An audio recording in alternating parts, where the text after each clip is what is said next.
Hi everybody, welcome back to my channel. Welcome to today's review of The Weight of Blood by Tiffany D. Jackson.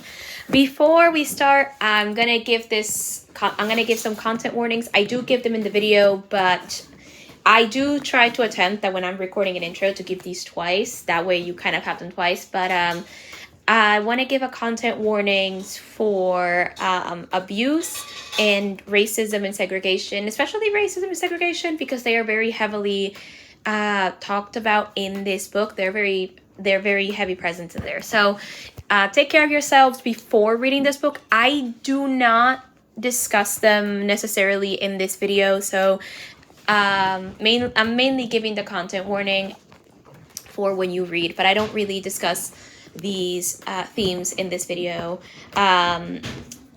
I hate to segue into this, but if you do enjoy my content, I want to remind you to consider subscribing and turning on notifications so that way you'll be aware when I release a video.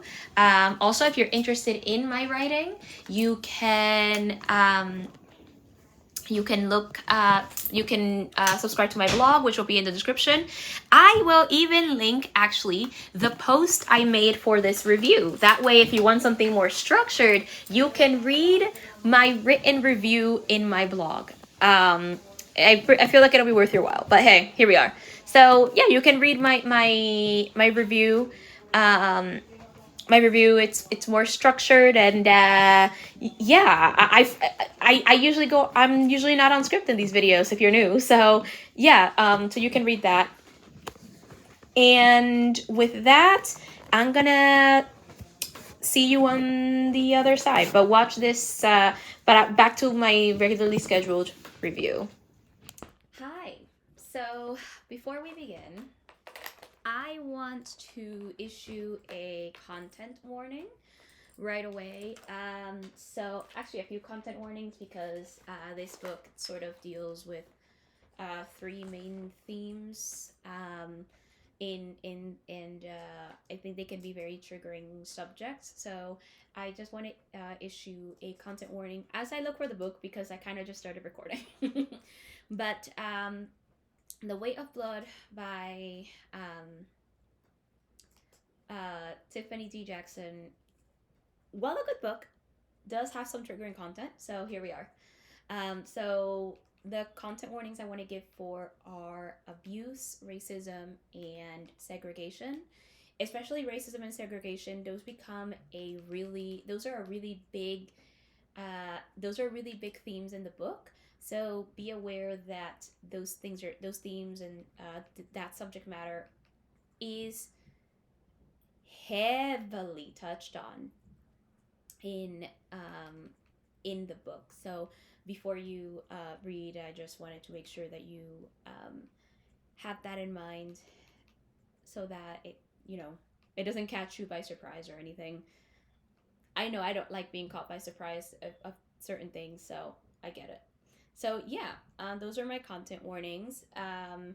I do not believe I'll really be discussing them in depth in this review, but it is something but they are things that are in this book. So here we are. So here's a synopsis that we have. Author Tiffany D. Jackson ramps up the horror and tackles America's history and legacy of racism in this YA novel, following a biracial teenager as her Georgia high school hosts its first integrated prom. When Springville residents, at least the ones still alive, are questioned about what happened on prom night, they all have the same explanation: Maddy did it. Now you can see why I have my title like this. An outcast at her small town Georgia high school, Madison, Washington, has always been a teasing target for bullies, and she's dealt with it because she has more pressing problems to manage. Until the morning a surprise rainstorm reveals her most closely kept secret. Maddy is biracial. She has been passing for white her entire life at the behest of her fanatical white father, Thomas Washington. After a viral bullying video pulls back the curtain on Springville High's racist roots, student leaders come up with a plan to change their image, host the school's first integrated prom as a show of unity. The the pop wait the popular white class president convinces her black superstar quarterback boyfriend to ask Maddy to be his date, leaving Maddy wondering if it's possible to have a normal life. But some of her classmates aren't done with her just yet. And what they don't know is that Maddy still has another secret, one that will cost them all their lives. So, I want to say that I actually went into this book blindly. Um, I usually do look at synopsis when reading this book, but it was recommended to me by someone on a specific premise, and that's what I went in with, this specific premise. And the premise was the way it was written. So basically, is if you like books like if you know you really liked Sadie, by Courtney Summers. I'll talk about that in a minute, but she's like, since you really like Sadie, it's written very similar to that. It's basically what she mentioned to me, and I do like Sadie. I do find Sadie to be a really interesting book. So I specifically, not just on the subject matter, but also the way it was written. And by the way, if you do plan to read Sadie, content warnings for child sexual abuse. And yeah, that's like the big thing. But those are kind of the things I was going in with, that specific premise. Now, Sadie is the first book I read that was written in a mixed media format. It is written in traditional narrative and a podcast. So what you have is, you have 2 point of views. You have the podcast host who is basically he basically is trying to find out where is Sadie and what happened to her. And then you have Sadie's point of view, as she is recounting the events from her point of view, and you also have like the podcasters kind of following. They're usually behind her a little bit, but we do see the podcast run by, and we see Sadie's point of view as well. It is the first book that I read that was a full cast audiobook. It is also the first book I read with the narrator, Rebecca Soler. So I really enjoyed that book. So I went into this book not knowing necessarily what it's about, but knowing that it would be written in a similar fashion to Sadie. So I went in blind, and I liked it. I had a great time. I really did have a good time reading this book. It was a really great book. I enjoyed it so much. So I had a lovely time reading this book. I will say I don't think it's for everybody, but I did like it. It was definitely good. It was interesting to see this book. So the prose is good, as expected. As I expected from this author. I have read one book from them before, and that was Monday's Not Coming. I read it a couple of years ago, but I still kind of remember really loving it. I rated it 5 stars. That was the first summer I had book club. Be a part of like the things that were going to be out that were going to be happening in summer, in this program that I'm a part of. So that was a really good book for me to read. I really liked it. So I read that one, and that one, I guess the things I would want to, even for this one, for Monday's Not Coming, I would say Loss of a Parent and Child Abuse, and neglect. So be aware of those things before reading some of these books. So I had a great time with I had a great time reading these books because they were really good, right? So they were really good books, and I had a good time reading them. So I expected the prose to be good, and I also expected the pacing to be really good. It's kind of like a slow paced story. It's a bit more slow burn, um, and because it is slow burn, you have enough time to kind of meet the characters. So we follow, kind of like in Sadie, we follow two podcast hosts. One who's more of a like doesn't believe in conspiracy theories, so she's more of a more skeptical about what happened and what they say happened. And we have the one person who has been really interested in this case to a point where he spent years trying to figure it out, right? So we have that, we have their dynamic. And then we follow the characters from years earlier who did experience that, including Maddy's point of view, but we also followed pretty much everyone else's point of view, the other kids that were involved in this. And not involved as in they did something, but I mean involved as in like they were they were a part of that prom.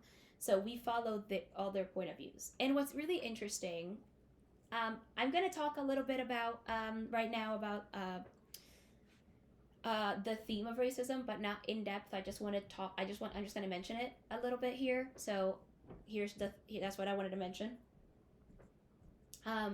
So one of the things about the writing here is the way that racism and mainly racism is handled. And what's interesting is we get a bunch of different point of views. We get the point of views of people, of someone who understands it, as in who understands it but doesn't necessarily do much about it.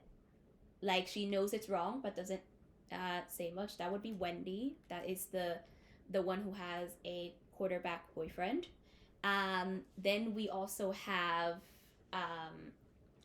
someone who kind of knows it, but also doesn't, like, she doesn't see like what she's doing is wrong. I think that's Jules. She doesn't really see what she did is wrong, and she is someone who kind of is used to kind of getting what she wants, and when she doesn't, she becomes angry, which she specifically is kind of who caused what happened at the prom. She provoked a lot, or, well, not completely, but she provoked part of it because they had to run to a specific place. Then we have Kenny, who is a black teenager, but who is kind of he knows that what they're doing is wrong, but he also doesn't want to do anything about it. And he's like, why can't they just like chill, right? Like, with they chill, things are fine, or things will turn out fine. So he doesn't get involved because he doesn't see a reason to, until later on, where he kind of learns like it's a bit of a mess, So and then we have Maddy, who is kind of like the one who suffers the most, who passes as white at her father's request, but also still goes through this stuff, even though he does pretty much everything. He does pretty much everything, tries to do everything correctly. So she passes as white, trying to do everything to keep her secret, including what she does with her hair is they use some old-fashioned technique with like a hot comb and this oil. Like, her dad does her hair every like Sunday with this hot comb, and he puts this oil, and it seems like it straightens out her hair. I can't quite remember what it makes it look like, but they pretty much do everything and to make it look like she's white. And her and in the rain, she, when it gets wet, her secret is discovered, and everything. And then we also have the one person I was really sad actually died, and that is, I forgot her name, but she is a teacher, and she is although she doesn't always do it correctly, because there was even a point where she kind of messed up in the area, in trying to help. She is someone who is attempting to help and trying to help Maddy and trying to teach the kids that, you know, racism is wrong. And I think her name is Mrs.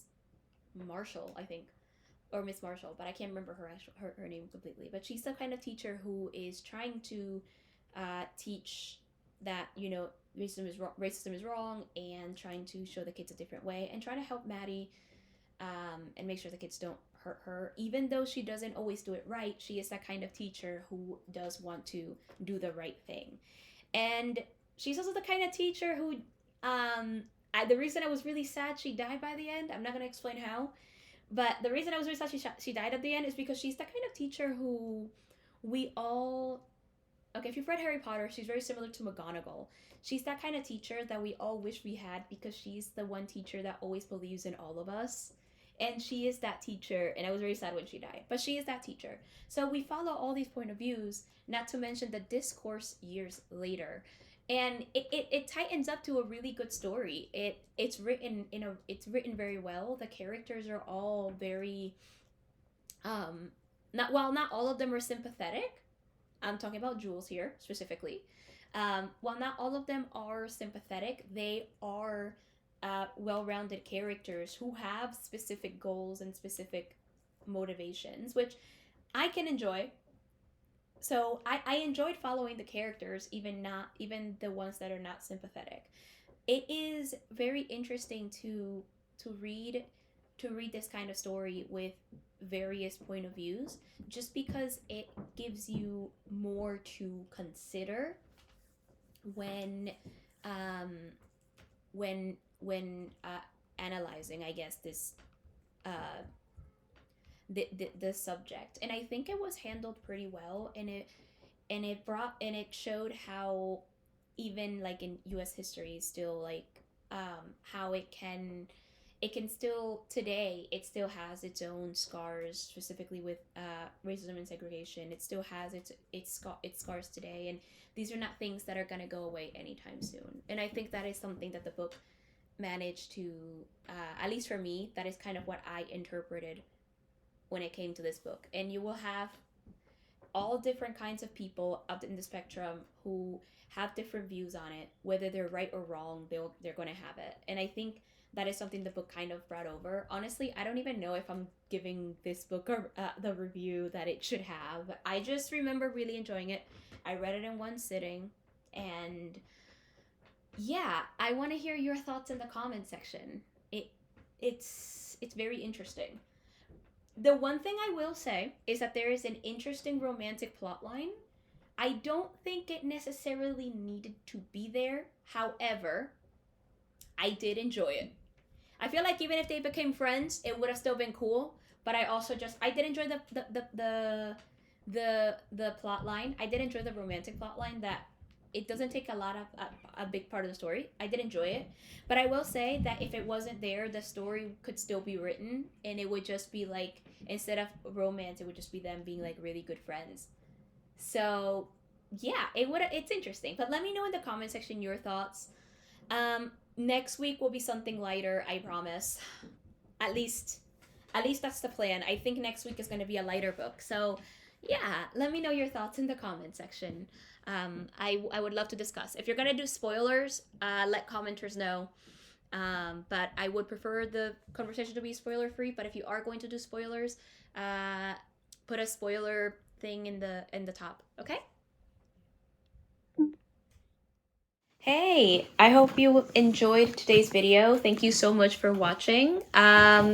So by the way, I should let you know, in a couple of more weeks, I'm pretty sure, in the next couple of weeks, I don't quite, let me see if I can tell you the date of when this is coming out. That way you know what to look for. But I do want to let you know that if you like